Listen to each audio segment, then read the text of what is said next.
নমস্কার, ওঙ্কার বাংলা আপনাদের সকলকে স্বাগত। এই মুহূর্তে আপনারা দেখছেন ওঙ্কার বাংলা। আপনাদের সাথে রয়েছে আমি অপরূপা। চোখ রাখবো শহরের গুরুত্বপূর্ণ খবরের দিকে।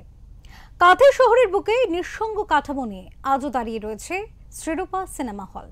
বাইরে থেকে দেখলে মনে হবে ঠিক যেন কোনো পরিত্যক্ত কারখানা, অথচ একটা সময় এই হল ঘিরে তৈরি হয়েছিল কাঁথি শহরের সাংস্কৃতিক মঞ্চ, আবেগ, প্রেম, বন্ধুত্ব আর সিনেমার প্রতি উন্মাদনা। আজ তার গেটের সামনে বড় তালা, দেয়ালের ফাঁক গলে বেরিয়ে এসেছে বট গাছের শিকড়। সিমেন্ট ফেটে রং চটে গিয়ে ছেঁড়া পোস্টারগুলি যেন হাহাকার করছে। ভেতরে পড়ে থাকা ভাঙা চেয়ার, ছেঁড়া পর্দা, ছত্রাক ধরা দেওয়াল, সব মিলিয়ে শ্রীরূপা আজ শুধুই এক মৃত প্রায় স্মৃতি।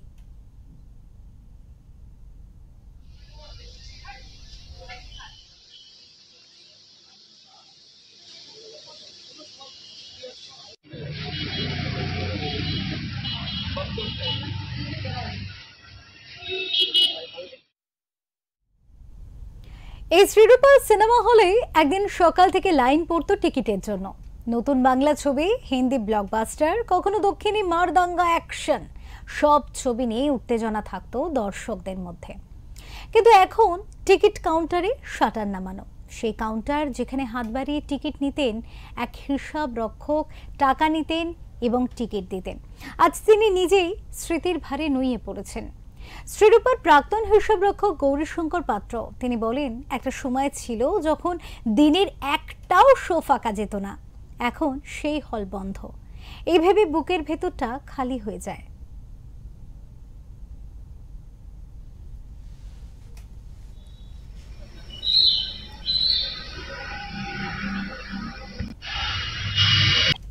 গৌরীশঙ্কর পাত্র। আপনি এখানে কি করতেন? আমি এখানে হিসাব রক্ষক ছিলাম। আচ্ছা, এখন তো সিনেমা হলটা বন্ধ হয়ে গেছে, আপনার অনুভূতিটা কেমন? অনুভূতি বলতে বাবু, তখনকার দিনে সেই আনন্দ, সিনেমা হলে কাজ করা মানে অন্য কাজে তখন ভুলেই গেছি যে এখানে কাজ করবো, জীবনটা কাটিয়ে। সে তো শেষ পর্যন্ত হলো না। এখানে মুড়ি বেঁধে নিয়ে এসে এখানে সবাই বসতো সকাল থেকে, একটা বইতে আমরা দেখেছি। কিন্তু এই ডিজিটাল যুগ হয়ে গিয়ে এমন হয়ে গেল যে আর লোকই এলো না, দর্শকই পেলেন না। এখন কি সিনেমা হলটা একদম বন্ধ হয়ে গেছে? একবারে বন্ধ। ওই কমিটির কাছ থেকে কি বন্ধ করে দিয়েছেন, একবারে বন্ধ হয়ে দেখলে বড় দুঃখ লাগে। আর আমাদের তো এই বয়সে আর কোথাও যাওয়ার মতো রাস্তা নেই। একটা সময় ছিল যখন শ্রীরূপা সিনেমা হলের সকাল থেকে মানুষের লাইন পড়তো। সাবাস বাঙালি, ঘরে বাইরে, সিনেমাওয়ালা, অগ্নিপথ থেকে শুরু করে বাহুবলীর মতো ছবি দেখতে লোকের ঢল নামতো। কাঁথির ছেলেমেয়েরা সিনেমার প্রথম ডেটে এই হলেই আসতো। চাকরি জীবনের প্রথম মাসের বেতন খরচ করে বন্ধুর সঙ্গে শো দেখতো। এমনকি কেউ কেউ হাফ স্কুল করে পালিয়ে এসে সিনেমা দেখতো।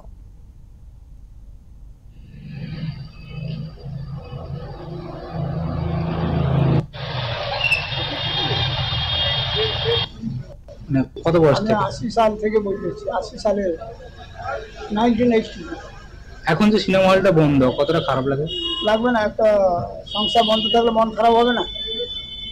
আগে মুভি দেখতে আসতেন?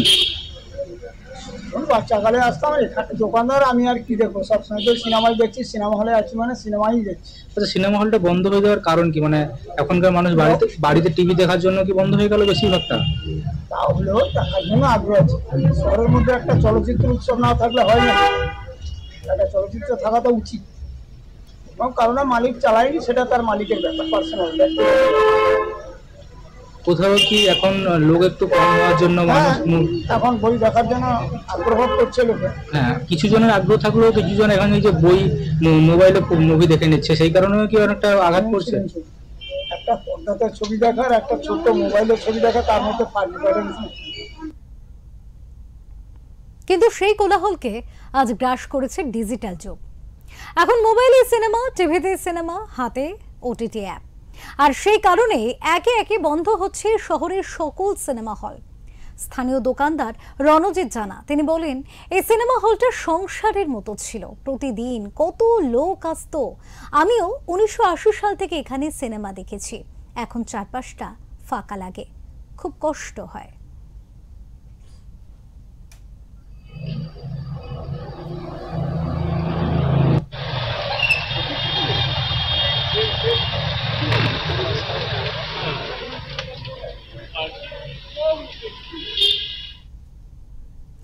শ্রীরূপা সিনেমা হল এখন শুধুই এক স্মৃতির নাম। একসময়ের আনন্দ, উল্লাস, প্রেক্ষাগৃহের গন্ধ সবই আজ ভোতা হয়েছে শাটারের ওপারে।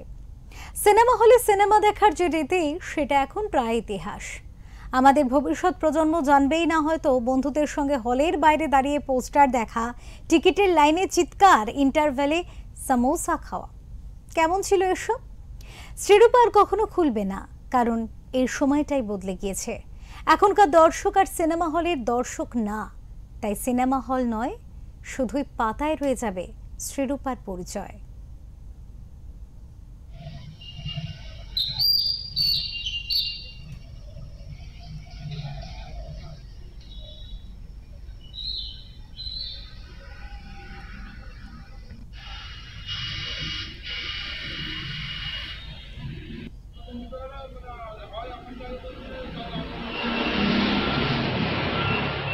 তবেও সেদিনকে বলছিলেন দেখি যদি